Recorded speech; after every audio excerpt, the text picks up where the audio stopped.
Good afternoon and welcome to Thomas Edison State University. I'm impressed. The clock is saying 2 o'clock exactly, and we are on our way. I've been told short remarks, so I've kept mine on paper because as the university president, I can go on if given the opportunity. So first of all, let me welcome you to Thomas Edison. I was saying to a number of folks, if these walls could talk, there's a number of benefits to being located in the heart of our state capital, and probably one of the largest is we get to host so many meetings like this where New Jersey's future is created. Governor Murphy, welcome. It's an honor to have you here, and we appreciate your support of Thomas Edison and public higher education at large, so thank you. The folks in this room may not realize this, but nearly 50 years ago, New Jersey became one of the first states in the country to create a flagship institution that was singularly focused on the academic and professional development needs of New Jersey's non-traditional students. Like the work of this task force, Thomas Edison strives to address the unique historic and current realities of each and every community across our great state. In our case, we use education and degree attainment to drive economic empowerment for the underserved and undersupported student populations, leveraging industry partnerships, technology, innovation, and probably most of all, dogged determination and commitment to our students. That makes me think of the task force. I commend the entire task force for your dogged commitment and the work you have done in fulfilling the imperative of eliminating the risk of lead in our drinking water within 10 years for each and every New Jersey community. And I'm particularly proud of the support of Thomas Edison's John S. Watson Institute for Public Policy. The Institute has played an important role since the founding of the Jersey Water Works through to the very important work of today's Lead in Drinking Water Task Force report. With that, I will turn it over to Chris Daggett to kick off the formal approach.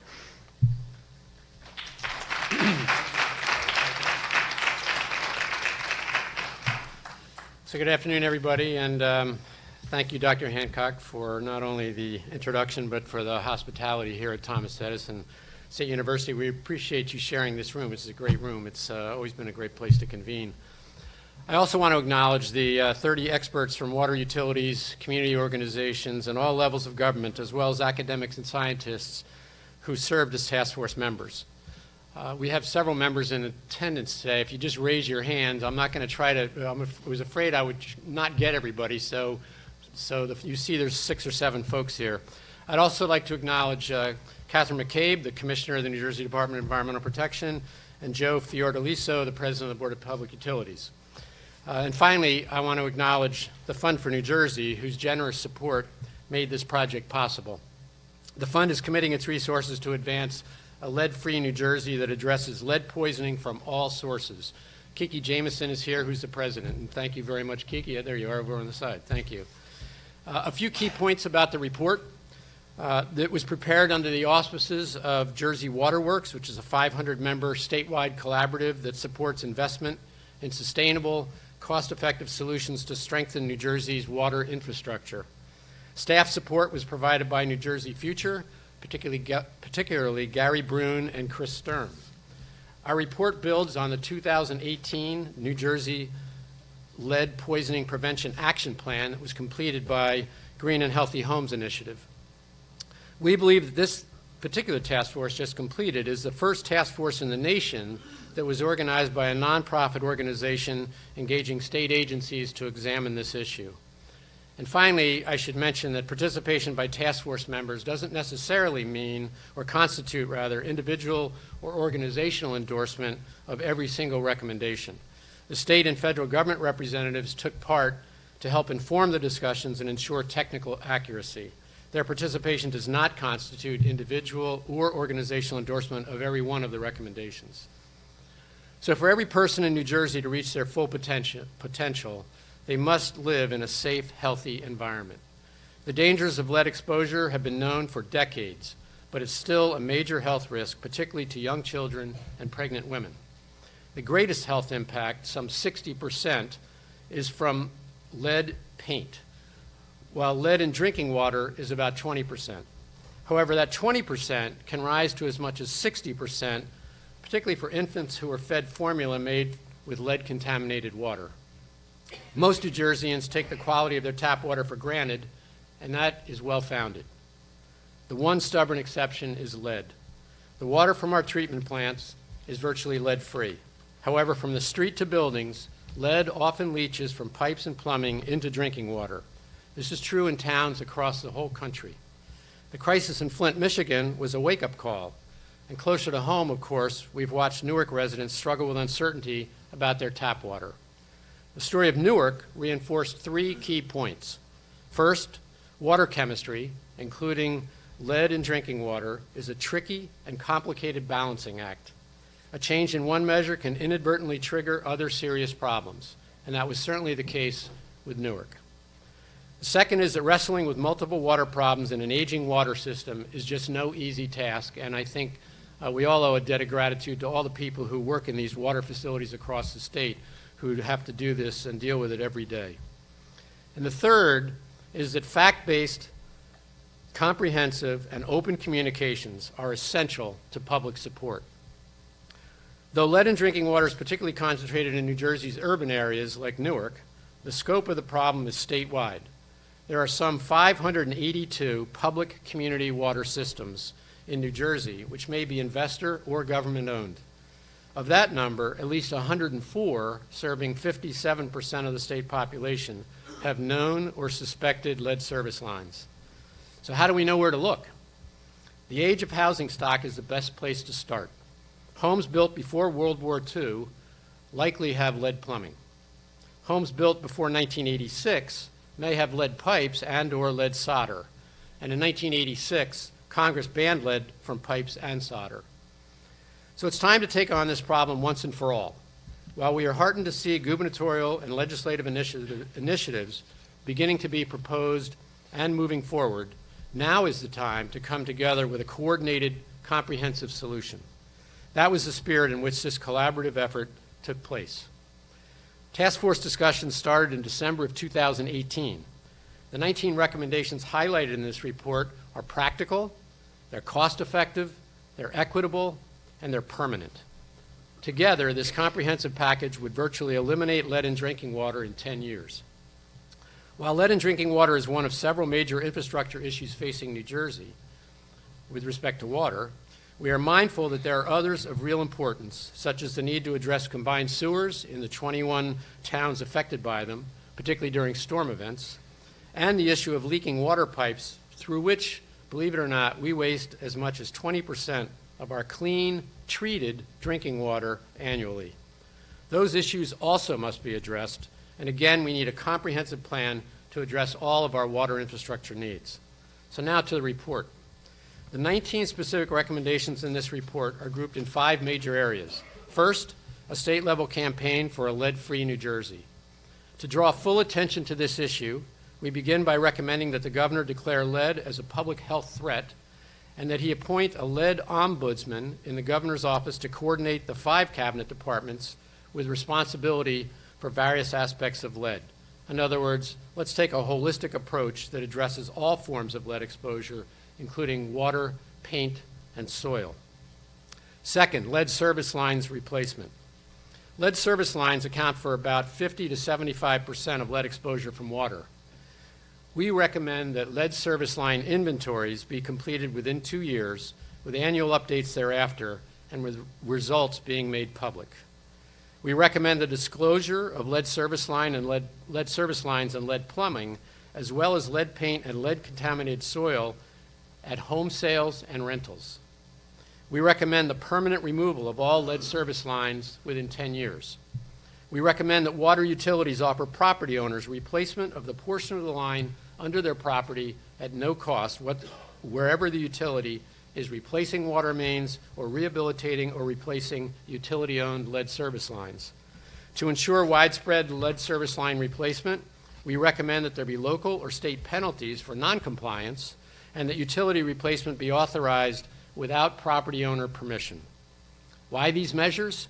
Because a methodical neighborhood-by-neighborhood approach to lead service line replacement could reduce the cost by up to 30%. Third area is funding. We believe that most utilities can afford to replace lead service lines over a 10-year period with a modest impact on rates. We recommend that legislation be passed to enable rate recovery in water utility service areas, including for work done on private property. We recommend providing state funds to utilities that have significant lead in drinking water issues and can demonstrate that the 10-year lead service line replacement mandate would impose undue hardship on their customer base. Options for funding include a dedicated fee to support state debt, a state bond without a revenue source, or a recurring state appropriation. Fourth, in the report, protective rules and programs. Even if we completely replace lead service lines, indoor lead plumbing will remain a key source of exposure. We recommend promulgating a combination of regulatory actions to protect people in their homes and businesses, particularly from indoor lead plumbing, by 1, strengthening existing water testing and monitoring procedures, 2, requiring holistic home inspection and improvement programs, 3, revamping public communications and education, particularly in areas with at-risk populations, and 4, conducting ongoing research on health-based threshold levels of exposure that should prompt action. Fifth and finally, schools and child care facilities. Young children are particularly vulnerable to the effects of lead. Our recommendations include coordinating testing cycles in schools and child care facilities at the 3-year interval now required for child care facilities instead of the 6 years now required for schools. Publishing electronic databases of all lead test results. Requiring drinking water management plans to identify problems and provide plans for remediation. Determining where there is a need for state financial assistance to state-licensed child care facilities and voluntarily registered family child care providers to ensure safe drinking water. And finally, making most efficient use of the $100 million in state bonds already authorized for water infrastructure improvements in New Jersey schools, focusing first and foremost on the neediest towns, those with fiscal constraints and high levels of lead in blood in children. So unlike many serious health issues, we know the cause of this and we have a prescription for dealing with it. The solution is costly, but it is a one-time investment, and the savings in health care and special education will likely far exceed the cost. A comprehensive legislative package is very important. Lead service line inventories, lead service line replacement, disclosure, and funding all go together. The key here is to avoid disjointed, piecemeal legislation. In closing, let me just say I'm proud to have collaborated with such a diverse and dedicated group of task force members. I want to thank them for their time and commitment. They are dedicated experts and a valuable resource the state may wish to consult going forward into the future. The actions we recommend require a powerful partnership and bold leadership from the governor, the legislature, local governments, water utilities, and residents. Working together, we can solve this problem. Thank you very much, and now let me, if I may, introduce Governor Murphy, who already has announced a few good initiatives that begin to address these issues, and I'm hoping we'll hear more right now.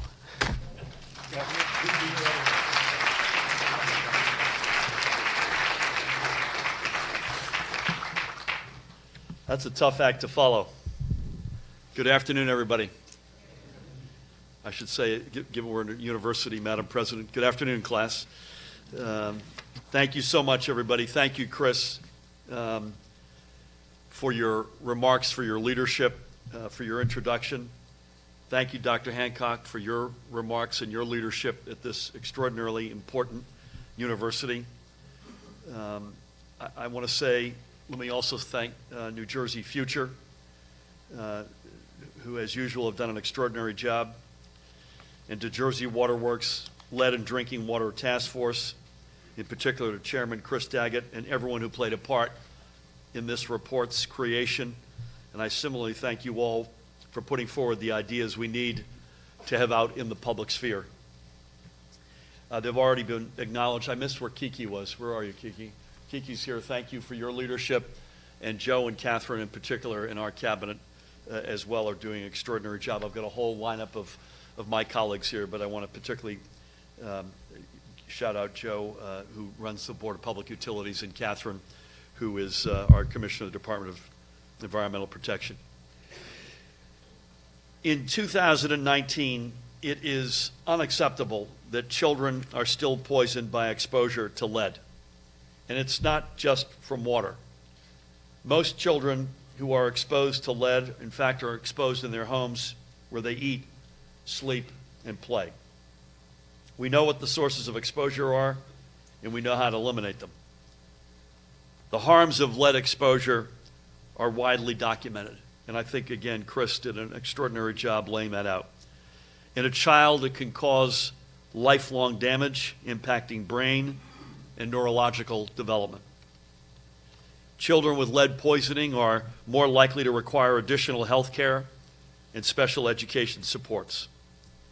They are 7 times more likely to drop out of school and become involved with the juvenile and criminal justice system. In 2019, it is simply unconscionable that we would allow any child to shoulder this burden. New Jersey must move forward with a truly comprehensive and whole-of-government approach to removing the danger of lead from our communities, and we will. Working across state agencies and with stakeholders from around the state, in particular this task force, our administration has developed a multi-pronged plan to ensure that no child's future is compromised by this solvable problem. It is a truly comprehensive statewide approach to lead that will make New Jersey the national model for how to address a scourge that exists, by the way, not just in New Jersey, but throughout the country. It is an approach that requires us to dig deep, to find the will to do what's right for our long-term future, rather than reaching for yet another Band-Aid that we know will only cover the underlying problem. It's an effort that extends from the plans I put forward Monday to protect students and faculty from lead in their schools, to today's focus on water infrastructure improvements, combating lead in housing, ensuring greater overall transparency and accountability, and creating the properly trained workforce to get the job done. This is a formidable challenge, and it is one that we will take up. Prior to my coming here, the Lieutenant Governor and I had a very productive meeting with Senate President Steve Sweeney and Assembly Speaker Craig Coughlin. And I briefed them on both the plan, I briefed them both rather on the plan that I'm putting forward today, and it was a very good conversation. And I'm hopeful that we'll be able to work quickly to see it implemented. We will begin by working to put the voters in the 2020 November election, or put to the voters in the November 2020 election, a statewide bond initiative to invest $500 million directly into infrastructure improvements to ensure that every water system is safe to drink from and every home is safe to live in. Lead in water has been making the headlines in New Jersey recently, in particular because of the immediacy that an aging water infrastructure has forced upon us. Newark may be where this problem is making the most news, but it is a problem that we know extends far beyond that city's borders. And I want to give a big shout out to Mayor Raz Baraka, who's not here, for his leadership, and to Kareem Adim, who's right in front of me, who we've been working side by side with now for the past number of months in very challenging circumstances, but God bless you for the leadership. As the statewide map that New Jersey Future released last week shows, lead service lines are not just a Newark issue, nor are they just, by the way, an urban problem. This is a problem that is clustered across many of our older suburbs. Lead service lines and connections are just as easily found in Monmouth County's well-heeled shore communities. They're found in small towns in rural counties, such as Stanhope in Sussex County. And these are just the ones that we currently know about. As water systems continue to report their inventories to the State Department of Environmental Protection, we can expect the number of known lead service lines to grow. And that will require that we be ready to take this challenge on in all of its forms. To that end, I am today putting forward a goal for New Jersey to remove and replace all lead service lines from across our state within the next 10 years. This is a huge task, and it will require partnership, and again, Chris alluded well to that, and further investments by water systems, developers, and county and local governments and authorities. It will require action by our legislative partners to not just put our financing proposal to the voters, but to pass the legislation necessary to implement a clear plan of action. But make no mistake, this is the most significant step we can take to ensure safe and modern water infrastructure. We've let the problem of lead service lines and copper lines that are held together with lead solder sit around for too long to our own detriment.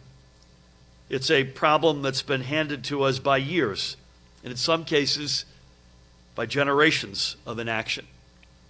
Well, this is our time for action. And still, the effort to remove lead from water delivery lines won't mean anything if in doing so, we ignore the much larger and more insidious part of our lead problem, lead in homes. Lead wasn't prohibited from being added to house paint until 1978. 2/3 of our statewide housing stock predates 1980. Many of New Jersey's most sought-after communities are chock full of historic homes that are much, much older. That means in residences across New Jersey, whether it be a pre-war walk-up or a 60s-era apartment in Newark or right here in Trenton or in Camden, an old farmhouse in Morris Township or Upper Freehold, a Victorian in Lambertville or Cape May, or a ranch or split level practically anywhere else in the state, the base layers of paint likely still contain lead. In over decades, the constant opening and closing of windows and doors, wood rubbing and slamming against wood, slowly eroded those paint layers to create a fine, practically unseen dust on windowsills and floors that contains lead. Without even knowing it, children are being exposed within their own homes. And even though this is a problem that impacts families all across the state, let me be clear that there is a disproportionate impact in environmental justice communities, in low-income communities, communities that are already overburdened with higher than average health concerns for their kids, such as the children in Newark's South Ward who experience asthma rates many times that of their peers, particularly given the proximity to the port truck traffic. Our administration is committed to bringing together multiple cabinet departments and agencies, housing advocates, as well as homeowner associations and landlords to create strong cross-industry partnerships focused on ensuring our residents are safe from lead in their homes. Currently, homeowners are not required to determine whether there is lead in their paint, service lines, plumbing, or soil prior to the sale of their home. We will work with the legislature to close this loophole, requiring an inspection and disclosure of any lead contamination at point of sale. We will also seek legislation to create a lead-safe certification for any home for rent, so prospective renters will know that key sources of potential lead contamination have been properly dealt with, whether through abatement on the one hand or remediation. And just as we require children to receive prescribed vaccinations before they enter a child care setting or begin their public school educations, we must similarly require children to be tested for lead exposure. And we will work in close partnership with leaders in the public health community around the state to respond to exposure whenever it happens. I thank Jersey Waterworks for noting the need for us to include housing as part of a holistic approach. And I also thank the Green and Healthy Homes Initiative, which many of the same members of Jersey Waterworks Task Force have been a part of, for their longstanding advocacy. Of course, to accomplish our goals, we need the workforce trained to get it done. And right now, that is another challenge that we face, one that I would not have guessed prior to getting into the deep of this. At least 1/3 of our water and wastewater operators are at or near retirement age. As of this past August, so 2 months ago, there were only 60 certified lead evaluation contractors and 46 certified lead abatement contractors in the entire state. We will need to greatly augment these ranks. In the meantime, I wish those 106 people a safe journey for the next period of time until we can bolster their ranks. We will look to our high schools and technical schools to implement new programs where we can train the people we will need on the ground and in homes. We will work with our legislative partners to see where we need to reform licensure requirements so more candidates can be put into the field. And we will work with our federal delegation to secure passage of the Water Workforce Development Act, co-sponsored, I might add, by our very own Senator Cory Booker, so we can tackle this challenge at all levels.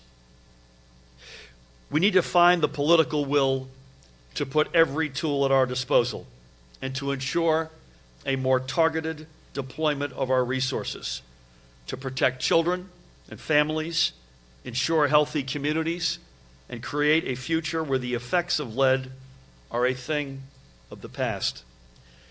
The issue of lead is a true public health challenge.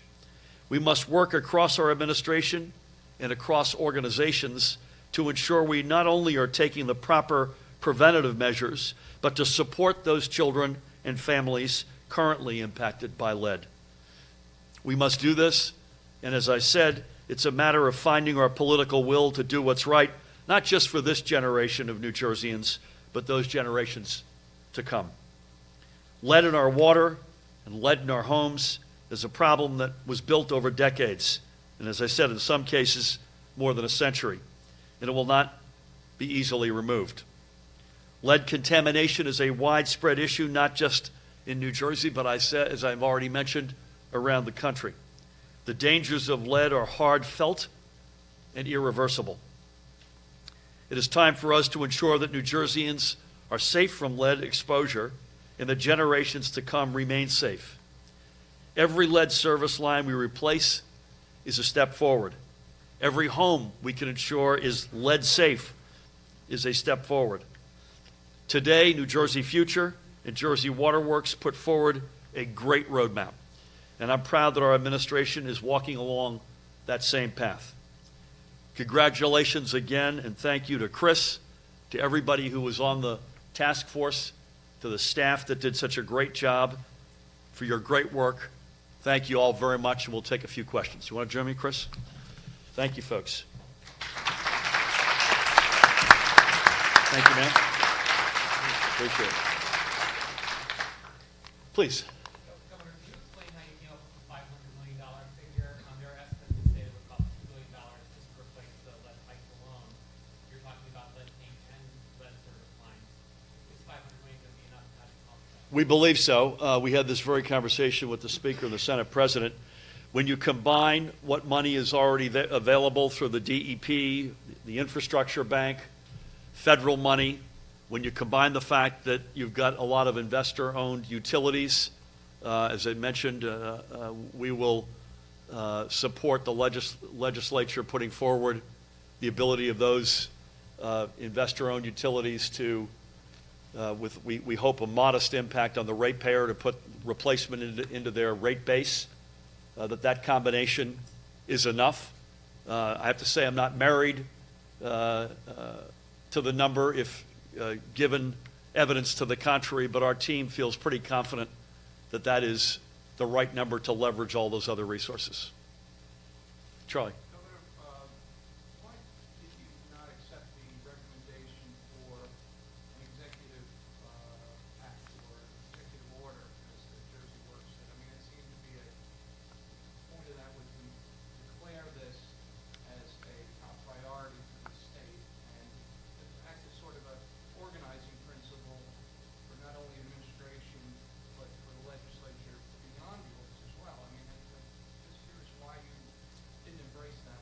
Yeah, I'm not sure necessarily it was an act of not embracing it, other than it is our belief and my belief that we're in fact doing that in a different way. You know, it's when you really parse through my remarks, and our team will send out guidance to everybody, there's 7 parts of this. Part number 1 is that whole of government holistic approach that Chris talked about, a one-stop shop.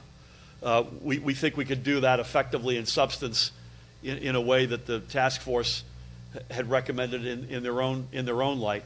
Again, it's not something I have to say that I'm going to go down with the ship on, but we think we're accomplishing that in substance. Please. Follow on that too, just one, since, you know, I think my Jake, job can I go is- Charlie, when have you not had a follow-on? I don't recall. But on the question of, since these lead service lines are owned, they're the responsibility of owners, are you envisioning a kind of means testing for replacing or for the state to cover the cost of replacing? Yeah. Based on your income? Yeah, I mean, I think in most of the programs that we pursue, there are various contributing factors that get you to the head of the line, and household income, extent of exceedance. We had this conversation on Monday when we talked about another one of the 7 points of the schools, which you referred to as well, and we put out a 3-point plan for schools on Monday, and that is both driven by need of the community and lead exceedance factors. I don't know if, Chris, you want to talk about how you guys saw that, but.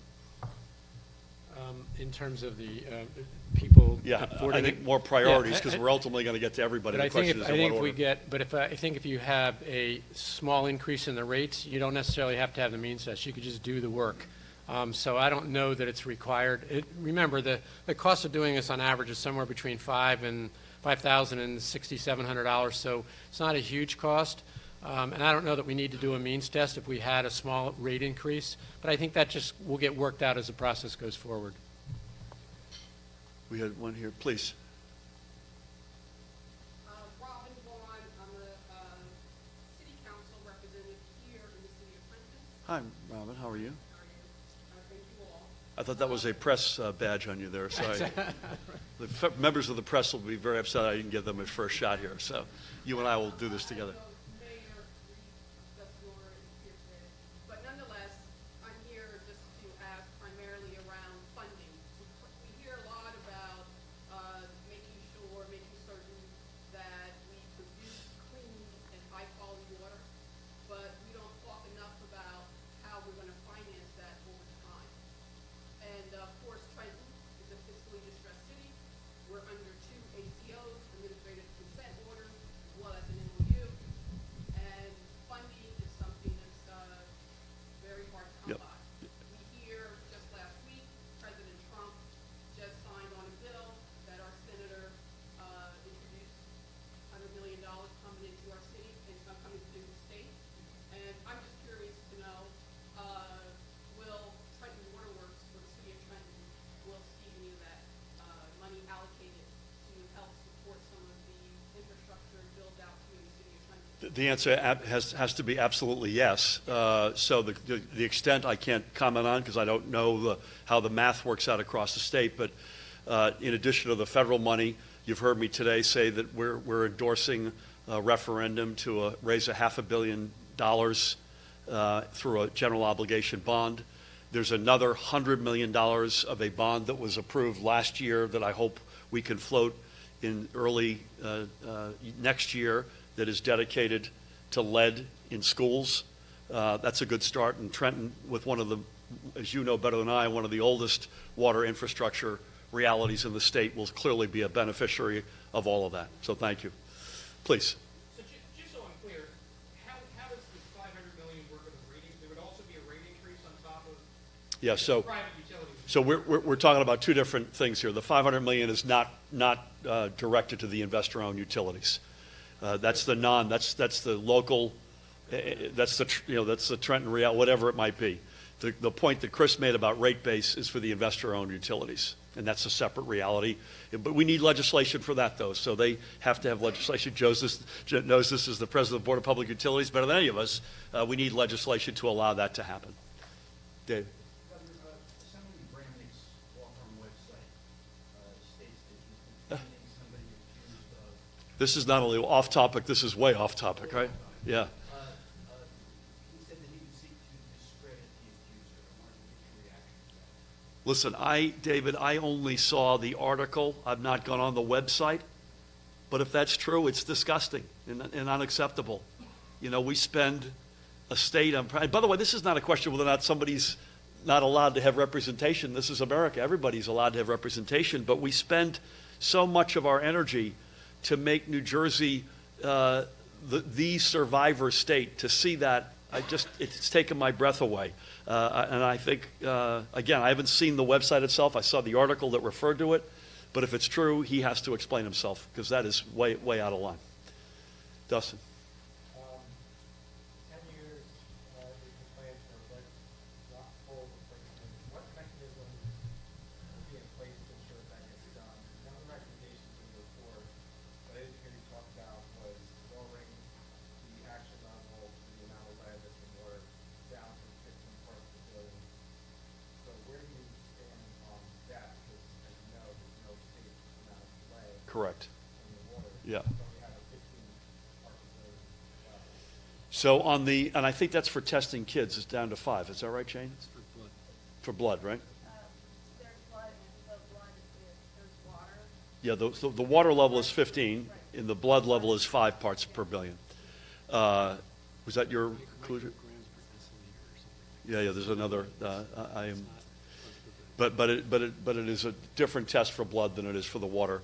And on the first piece, by the way, this is announcing a very complex, broad plan that is going to require an enormous amount of stakeholder engagement.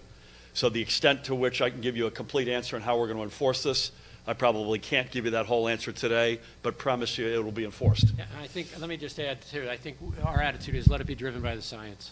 And I think we need to have more research and continuing research on this issue to understand that. Correct, there's no safe level, but then a question is, different bodies react to lead differently, different amounts that people ingest. I haven't seen anything, I've been asking for a while, how much water do you need to drink before you have that impact? And I haven't been able to get a good answer from that. So I think we go the conservative side, which is no level is safe. So we try to eliminate as much as possible. Couple more, Brendan. Are you going to require lead tests before a child can start school? Yes. Daniel? Not if you're sitting beside Charlie. You've already given pushback on vaccinations. How are you going to Well, I think it's obvious. I think the damage that is done to kids who have exposure and it's not treated, it's not known, is so overwhelmingly obvious. I think it's right beside. I'm not sure we had pushback on vaccinations. I know there's a group that pushes back on it, but the broad strokes of the population don't, and I think it's got to be viewed in the same category. Daniel.